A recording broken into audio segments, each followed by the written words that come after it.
Larry Feldman is probably the most amazing trainer that I've ever experienced in this business. I've been in the car business now for 35 years, and I've seen quite a few trainers. And a lot of them are pretty good. I mean, really, I get something out of all of them that I've seen, really. But Larry is in another class. I really mean that. His training is literally riveting. A little while back, I sat in on his first training that I ever sat in on. It was for new hires. I still remember, I'll never forget it. About 25 people in the room who'd never sold cars before. And he started to do his training. And after 2 hours, I was in the back of the room and I raised my hand meekly, and Larry stopped what he was doing and said, yes. And I said, maybe we should take a break.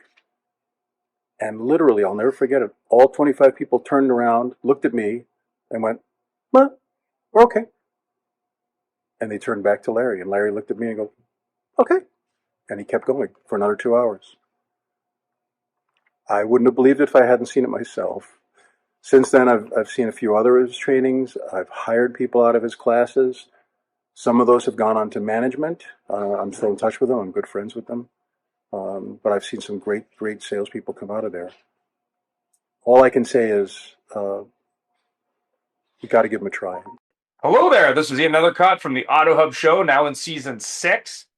And this is season 2 of the one-on-one interview show. I have the pleasure of having Mr. Bellow, Richie Bellow, on today to talk a little bit about him and his background, but more importantly, share some more details on his thoughts on the automotive industry moving forward. So, Richie, maybe you can tell me a little bit more about how you got into this thing we call the auto industry, and a little bit more about you. So, go ahead. Sure. When I was 19, I started in a company called International Honda. Okay. All right. And from there, I started being in the car business as a salesperson. And where are you based out of? I'm based out of New York. Okay. And what are the pros and cons in New York City? I lived there years ago, but what are the pros and cons? Well, I lived in Jersey for quite some time, and then I came out 20-something years ago, 20 plus years ago. And I came out here. I liked it out here. And then from there, I moved on. Okay. So what do you do on your day-to-day now? Obviously, you worked retail. You have a deep experience in automotive. What do you do these days in the auto industry? Well, what I do now is like shop smart autos. Okay. And I started as a lead gen, but what happened was I noticed that the lead generation third party is really a bad process for dealers, right? And it's more about driving traffic to their website and having a conversion. They got a better closing. I mean, the internet leads that are third party are really, really bad now. I mean, a couple of years ago, it was not a good thing. Yeah. And it's just third party, because COVID came out, and what happened was they were sharing more and more leads. So it was like a mess. So what I did was I developed the data platform with Shop Smart Autos, which I have everybody's feeds anyway. So what I did was I got the VIN retention, which that feed is, we have a history of it, 5-year history with Shop Smart Auto, and another 5 years as the feed company. So we got 10 years of history with that feed. Interesting. I years ago, I actually worked for a company that's in the mortgage, and they were getting into the car business at the time in the lead space, and they were trying to do things in the selling of leads to car dealers in the subprime space specifically. Their main product actually helps people find lower rate credit cards and mortgages. So that's how they acquire leads. And the biggest thing I learned from that experience, where I sold leads coast to coast in the Canadian market, mostly to subprime dealers, was that, some of the competitors in the space, it was about the lead quality was extremely poor, but the other challenge was they were reselling leads to multiple people. So is that what you found, or what has been? Yeah, that's exactly what I found. Like when you do an ad through Facebook to the dealership, it has a much higher conversion as when you do third party lead generation. And then I figured out, well, third party, no wonder their retention is so bad. I started running reports. And because those customers don't really belong to the dealership, those customers went online and shop cars.com. So cars.com's retention is really good. For Right. an example, because they reach out, Cars Guru, they reach out to those customers that are in the market, the next time, and they have all this technology behind them. So they're controlling the market. I came into the business way before this third party lead generation existed, right? Right. So the retention in dealership was the highest, 60, 70% in sales and all that. And I don't think there's anything that the dealership does wrong. It's just that buying third party lead generation, really what it does, it provides that to that company like Shop Smart Autos. It would provide those are our customers. So we'll reach out to them and we'll do that marketing thing as the next time they're in the market because it has the data stamp. So we have every email on there that is stamped with the time. So then you start following people up within the next 6, 7 months, and you're always following up. If they know somebody, or they can be trading in the car, they might be unhappy with the Right. vehicle that they purchased, right? So, and noticing what that happened, then I decided, let's do the VIN retention report. And let me start. Today, it's automated. It takes 17 seconds to run. So the whole thing with that, there's a big problem in our industry with vehicles in operation. Okay. And that's a real serious problem. If you look at the brands, like for an example, Ford has a great retention, but the dealerships itself don't really have that retention anymore. Vehicles in operation. Well, why? Because you got, Costco putting tires on, you got Right. DJs doing it, you got Pep Boys, you got a lot of different stuff going after that dealership, and Right. then there's an upsell there, and then that upsell the dealership's losing. So the vehicles in operation are really depleting a Right. lot. So with the VIN retention report, you could always reach out to, even if you lost that customer, chances are you lost a customer to the same brand, you Right. know, So and so you can reach out with that. so when you look at sort of the lead space, the retention space, obviously conversion being a big piece, cost of lead acquisition being a big piece, what is your advice to a dealer who says, hey, I have a website, I got a bunch of rooftops, I generate XYZ amount of leads, but I'm buying leads from CarGurus or Cars.com or Auto Trader, or you pick it, Dealer.com, whatever. Why should they sort of not do that? And if they are doing that, what kind of benchmark should they be looking at as to if that even makes sense these Well, days? it's real simple. Like, for an example, let's take an example here, like Cars Guru. Yeah. Okay. You're going to spend money in Cars Guru. You're going to spend money in Google and Facebook and all that, where there's different products today, which is DMS marketing, Yep. right? So cleanse your DMS, and we have that data for you to cleanse it. Mhm. Cleanse your DMS and reach out to your own customers, Right. So, and that's more important than actually spending the money with Cars Guru and all that. Keep getting in people's email and keep getting in people's SMS, and you're just communicating with the people. It's all about the communication process. If you communicate with that customer, you're going to control that customer, even though it's from cars.com, because now you're sending out this same information that cars.com has been doing for decades, Right. same thing. So by you doing DMS marketing, it's going to just happen for you, you're staying in touch with the customer. And let's face it, could you make more money with a cars.com customer versus a customer that's your own customer? The answer to that is no. If you retain that customer, you're going to be able to not have to worry about selling them so much the dealership, Right. not so much selling them on yourself. Chances are that that salesperson is still there, because the retention today on salespeople and all that is a lot better than it used to be with pay plan changes and all that. There's a lot of stores that have a great retention. Of course, there's stores that have a terrible retention, but there's a lot more that are better retaining their salespeople than anything else.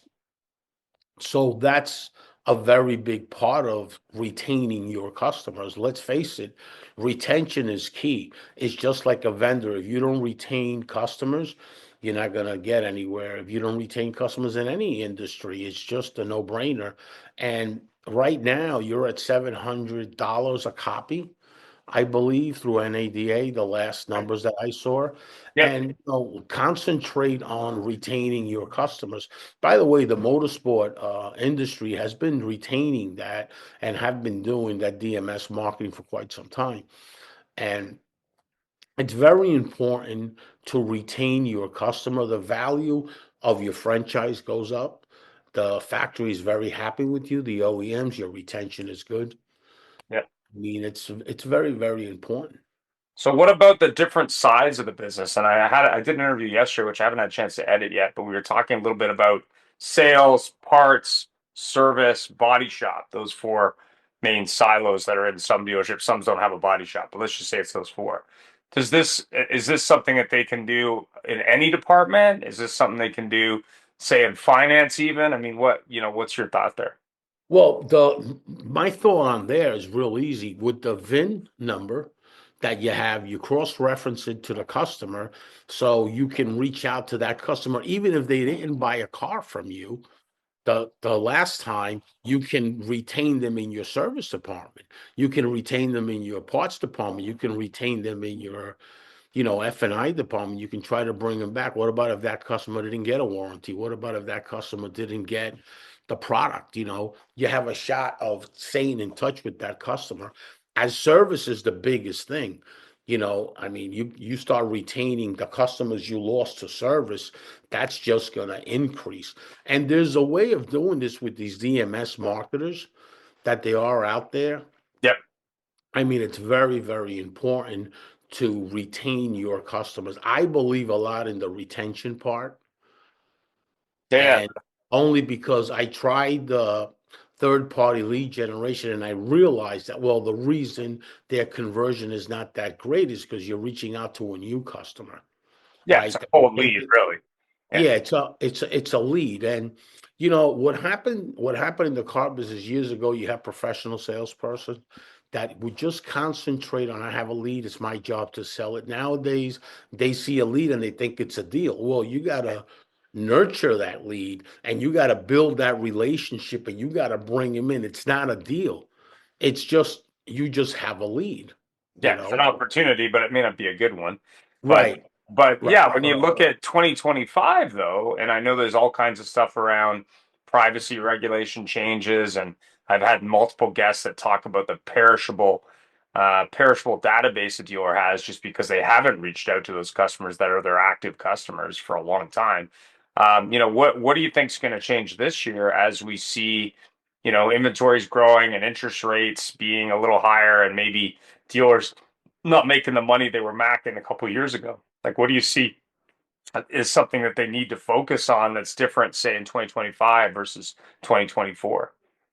Well, if you look at the private seller network, which I have that, the report comes out, and you've seen the report, right? Yeah, The report comes out in one place, you can see everything, the private sellers and all that. yeah. So let's look at something a minute, right? Dealers are losing trade-ins Oh yeah, to the private seller network. Now, let's talk about that. Why is that? You got great technology out there that gives you what that vehicle is going to be at wholesale, right? right. So the used car managers and all that, we're all thinking about wholesale because V Auto has a product line which is the best product that I've seen. Great Yeah, product.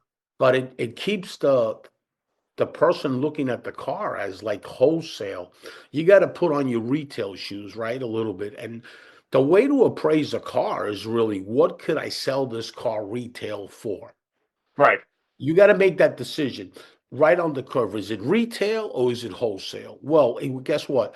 It's retail. Okay. Now, what could I sell it for? What do I want to make on the car? $5,000? Okay, 5,000. What is the going retail price? Right. And then you back it down to the cost and you back down your reconditioning. Right. Yeah, Instead of just looking at a technology piece, and that's what it's become. The car business is like we have lost that common sense thing because so much technology. Well, wait a minute, what could I get the car for? And you've been in the car business a long time with Honda and yeah, all that. You know the drill. yeah, Like, you're losing tremendous amount of deals to the private seller network. When you look at a dealership where he's losing 5 to 6% to the private seller network, well, why is that? Why did he lose his car in that network? You know, A now, lot of that is, I think, these vehicle buying centers. I mean, you see a lot of dealers who are not only appraising cars for customers maybe in service or people that come in and want to buy a car, but they're going out and actively going after those customers that may have been yours, whether it be a vehicle acquisition network or VinQ or whatever software is out there. But essentially, what these dealers are doing is they're saying, okay, we're going to have dedicated people that all they do is buy cars. They're just right. buying used cars. That's all they're doing, and they're actually changing the whole auction game simultaneously, because why would you buy a car for more at auction or for even a similar price when you can get that car from a consumer, but more importantly, possibly sell a car simultaneously? So I think there's a bigger picture there, but there's also a shift happening at the same time where it's like if I'm not touching those customers or servicing those cars or talking to those customers or reaching out to them, someone else might be and probably is. And I think that's where things have shifted over the last 2 years. Is it used to be, yeah, do you have it? Can I buy it for over retail? And now it's like, why should I come buy it in the first place? Right. And I think that's what's shifted. And when you look at brands, even as successful as Tesla, for example, they're having challenges selling product because there's a lot of options. So to your point, if you're not retaining your existing customers and you're not maximizing those opportunities, can you really afford to be buying leads and hoping that's going to work out? I think you got to get your own house in order first. I mean, that's kind of my thought process. So, how do you help dealers who want to do that? Who say, "Hey, I'm losing all this stuff. Like, how do I fix that?" Well, fix it by educating them, training them, and showing them that a car is worth what it's worth. Like, for an example, if you look at the private seller network Yeah, where you see the vehicles going, right? yeah, Then you also see them going to these auctions, to these online auctions, right? yeah, Now, what is that? The data actually talks to you, right? So when I look at a rooftop, right, and the rooftops only retaining 10%, and I have one that's only retaining 10%. However, within his brand, when you look yeah. at the group itself, Hmm? he's retaining 49%, Yeah, not bad. right? So he's losing all the other deals to the other stores. So just like I know, the OEM knows, and you were an OEM guy, right? So Yeah, what's the first thing you look at? How much rebate is there in a Mitsubishi versus a Chevy? yeah, Oh, wait, there's more of a rebate in the Mitsubishi example than the Chevy store. So they're taking the Chevy store's customers and putting them yeah, to get rid of the cars, right? So that's like co-op. You got problems now with you got all kinds of problems, right? yeah, So what is going on? And why did the co-op stop at 10%? Because you're retaining 10% of them, right? So they now you're underperforming store. So now you got that letter, boom, you were an OEM. When you get that letter, what happens? Everything stops. Floor plan assistance, if you're a Chevy store, stops. This stops, that stops. yeah, But why are you doing it? You're doing it because you have a problem that you're getting rid of the vehicle and you have to bury that negative equity, and it's understandable. So the data actually talks to you and sees it. They say the CEO space, the enterprise CEO space, all you need is analytics. The yeah, CEOs are monitoring their companies based on analytics. And the VIN retention report is a very important thing, is as important as the daily operating control, right? You have that daily operating control as a desk manager or as a general manager on top of your desk, and you know the kind of deals to take and what not to take right. to keep your averages right. Well, it's the same way with the VIN retention report, right?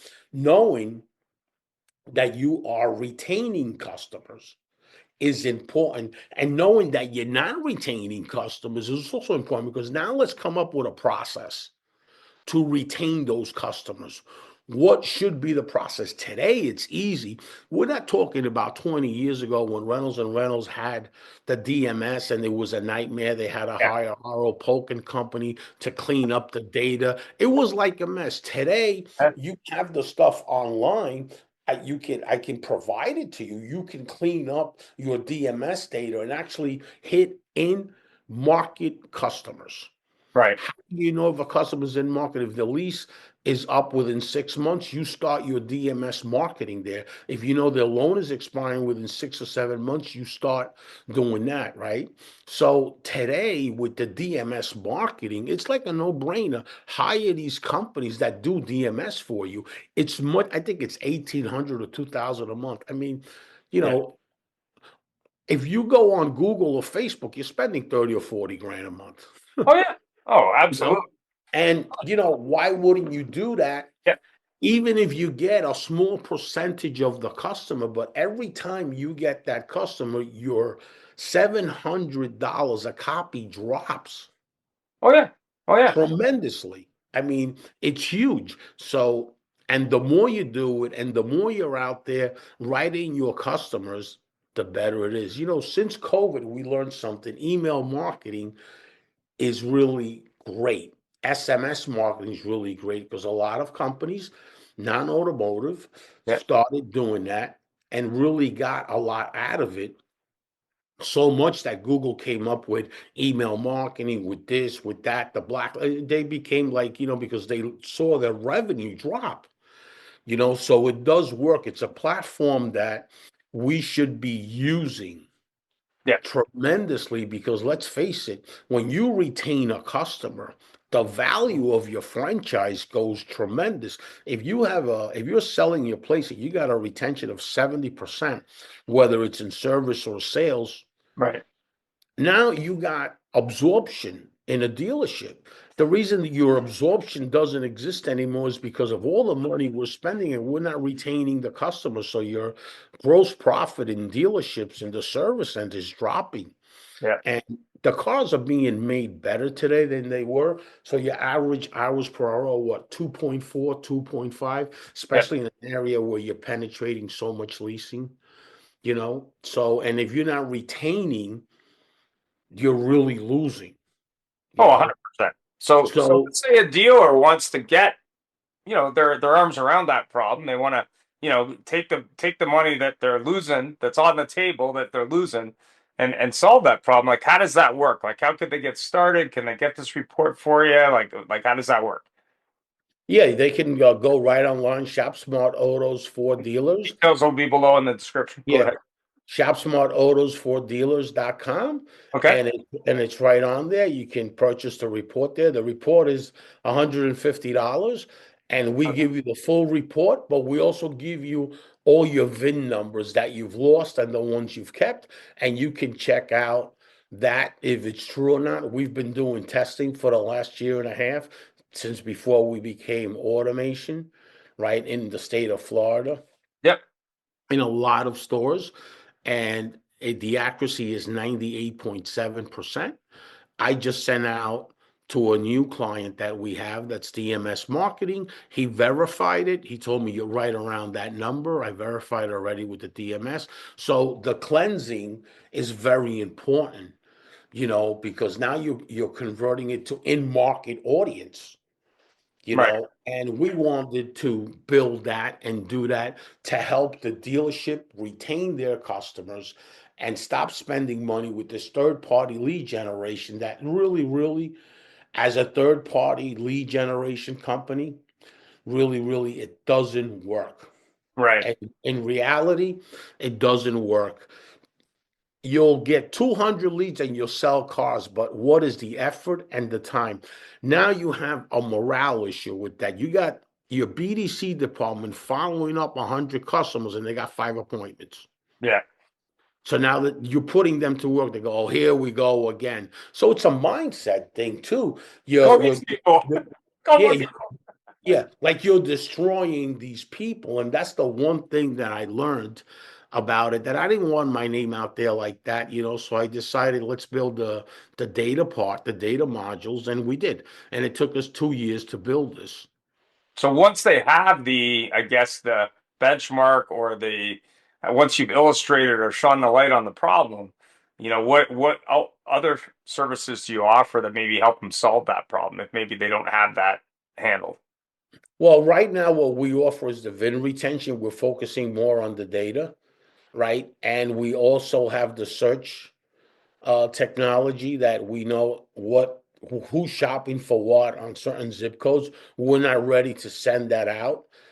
Probably in the middle of the year, we will be, Okay. the search data. So, listen, data is very big today. It's always been big. If you go back to the days of RO Polk, the grassroots meetings, you were an Yeah. OEM, so you Yeah. know we used to pull up these reports, Yeah. right? And data was always important. And now data is more important. The online data is really important. Not only that, you can go and if you're a marketing company, you can strategize and find out ABC Motors, how does he compare to the rest of his marketplace? And you can come up with a strategy to target your customers. Yeah, that's all good stuff. Well, thanks very much for taking the time today. Obviously, if you want more details, it'll be in the description below. If you're going to be at NADA, I'm going to be at the Velo booth, so I'll be doing interviews the entire show, and love to connect at the show in New Orleans. And have yourself a great day. Thanks for watching, and appreciate all the insight, Mr. Bello. And have yourself a great weekend. I'm sure 2025 is going to be a great year. Obviously, lots of opportunities. Some people call them challenges. I always call them opportunities, and get better and grow your business. And last but not least, retain your customers, because if you're not, someone else is stealing them, and that's just not a good look. Don't let someone Right. else steal your lunch and your business in 2025. Thanks very Thank much. you. Take care. Bye bye.